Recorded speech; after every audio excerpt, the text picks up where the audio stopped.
Iya,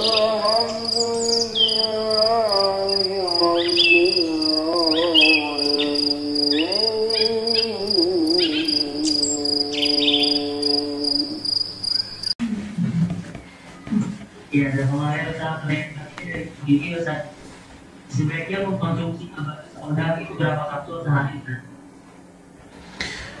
Standarnya ada dosisnya, cuma saya nggak lupa ya, apa belum nggak ingat saya. Tapi kalau pakai patokan 3 sampai 5 kapsul sehari udah cukup. 3 sampai 5 kapsul sehari cukup. Yang serbuk ya. Jadi misalkan Anda makan ya pagi 1, siang 1, sore 1 atau 5 kapsul sehari setiap waktu sholat ya nggak masalah. Siap.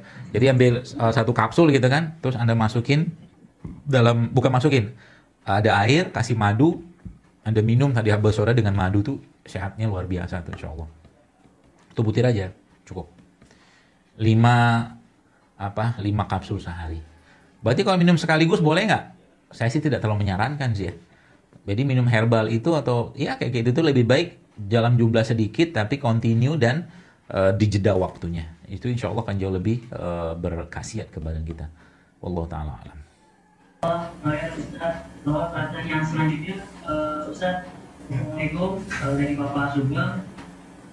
Bagaimana bekam yang awak di saat pandemi seperti ini? Gitu. Soalnya saya rutin di setiap bulan. Itu Ustaz mau pencerahannya. Apa tadi? Bekam yang aman. Oh, bekam yang aman. Iya.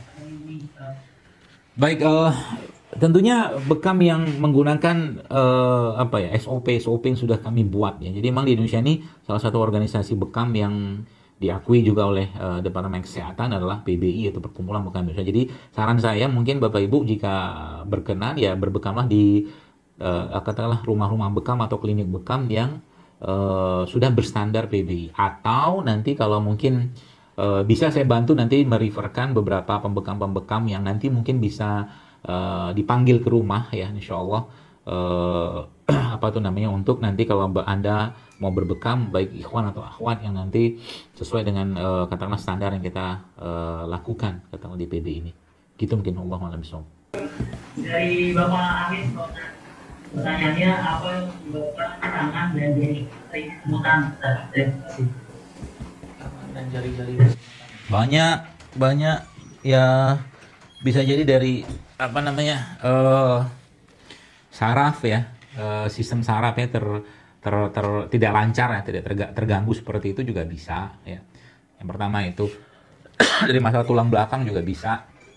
Yang kedua dari kekurangan atau mineral defisiensi ya, badannya atau tubuhnya kekurangan mineral juga bisa, zinc, kalsium ya, kalium, magnesium, Fe segala macam juga bisa ya.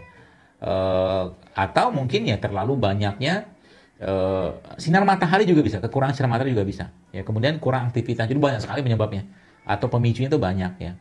Dicari satu-satu dulu lah. Mungkin kalau dari sisi makanan ya kurangi makanan-makanan yang sifatnya bisa melemahkan badan. Perbaiki dengan ya rempah-rimpang lah mungkin kalau bahasa saya gitu ya. Itu juga bisa diasup tiap hari, bergerak badannya ya, mungkin ya exercise ringan gitu atau ketemu sinar matahari juga bisa, atau mungkin ya tambah dengan bekam. Kecuali memang ada penyakit-penyakit tertentu yang memang perlu tindakan lebih lanjut untuk diperiksa atau diterapi ya. Misalkan ya mungkin sumbatan darah otak atau mungkin sumbatan di pembuluh darah itu juga bisa ya.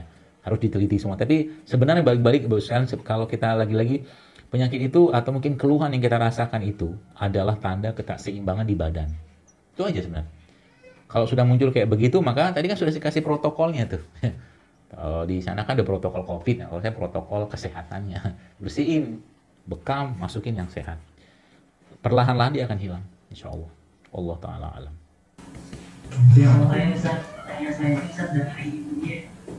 Dari Bujet, apakah tanda atau sinyal kita ketika ada semuanya masuk dan sampai berapa batasnya kita dapat mengantisipasi bakteri itu Ustaz? Terima kasih. Apa? Tanda bakteri. Oh, infeksi. Ya banyak sih ya. Yang pertama sih dari sisi suhu ya, suhu. Salah satu indikator yang paling mudah dilihat itu adalah, ini secara umum sih ya, baik infeksi bakteri atau infeksi virus ya. Kalau infeksi bakteri biasa sudah lebih dari 3 hari biasanya bakteri itu. Dan infeksi virus biasanya 1 harian ya. Dia tingginya panasnya. Itu salah satu indikatornya. Ditambah dengan keluhan-keluhan yang lain ya, seperti mual, badannya nyeri, otot gitu kan. Kemudian ada muntah ya, atau mungkin ada diare, itu banyak tandanya. Tapi ya tadi saya katakan tanda umum adalah demam tadi. Nah, pertanyaannya bisa ditolerir sampai berapa lama kitanya gitu kan. Nah, lihat kitanya. Jadi sebenarnya kata kuncinya, jadi Bapak Ibu pahami dulu ya, bahwa sebenarnya ketika ada infeksi baik bakteri ya ataupun virus, sebenarnya itu demamnya kita yang muncul itu adalah caranya tubuh kita untuk meningkatkan meningkatkan jumlah pasukan imun kita. Nah, berarti jangan diturunkan, sebenarnya jangan diturunin, biarin aja. Tapi catatannya Anda harus menguatkan lagi pasukan yang ada. Nah, makanya sebabnya ya, salah satu sebabnya itu pasukan yang maksudnya apa? Dalam tubuh kita kan ada bakteri juga. Ada bakterinya juga. Bakteri tadi bisa Anda kasih makan, tanda kutip, dengan cara memberikan makanannya dia. Contoh mungkin, salah satu makanan bakteri yang paling baik itu adalah air kelapa. Nah, makanya salah satu cara untuk menurunkan demam sebenarnya minum air kelapa. Jadi bukan air kelapa yang menurunkan sebenarnya, tapi bakteri yang ada pada tubuh kita diperkuat lagi dengan air kelapa tadi. Itu teorinya ya. Dengan berbagai konsep yang lain juga ada sih, tapi salah satu yang paling mudah dicerna itu gitu ya. Jadi air kelapa atau air putih juga bisa ya. Jadi air putih itu digerojokin gitu kan, atau air putih kasih madu, itu gerojokin, minum sesering mungkin, nanti lama-lama demam itu akan turun dengan sendirinya. Tapi kalau seandainya nih kita nggak bisa makan, si pasien tadi atau orang tadi masuk minum susah, masuk air susah, masuk makan susah ya, maka Masya Allah, itu mungkin perlu penanganan lebih lanjut ya, mungkin berinfus segala macam. Saya kadang-kadang kalau pas lagi dulu ya pernah gitu kan, lagi diare gitu kan, buang-buang air kecil seperti itu, sudah lemes badan. Apa yang saya kerjakan? Saya pergi ke UGD ya, saya minta infus ya. Ya misalnya kebetulan di UGD-nya nggak ada infus air kelapa, infusnya air biasa atau infus botol gitu kan. Kalau ada infus air kelapa bisa request saya minta infus air kelapa, karena air kelapa jauh lebih isotonik untuk badan. Tapi nggak ada infus air kelapa, jadi pakai infus biasa sebotol, 1 kolop atau 2 kolop tersebut sudah segeram badannya, saya pulang lah, gitu kan. Seperti itu. Kita yang tahu badan kita ya. Jadi kita bukan berarti dirawat atau apapun itu bisa jadi perlu, tapi kalau yang lebih tahu siapa kitanya. Anak saya misalkan kemarin sempat ada demam apalah gitu macam-macam gitu kan. Yang pertama orang tua jangan panik dulu ya. Kasih mungkin air putih, air madu, air jeruk nipis segala macam yang sifatnya itu menguatkan badannya. Ternyata seandainya itu nggak nyanda ya, bahasa Jawa gitu, nggak mampu mencapai atau menguatkan sistem badannya, ya udah mungkin kita bisa jadi perlu obat-obat turun panas yang kimia. Mungkin perlu.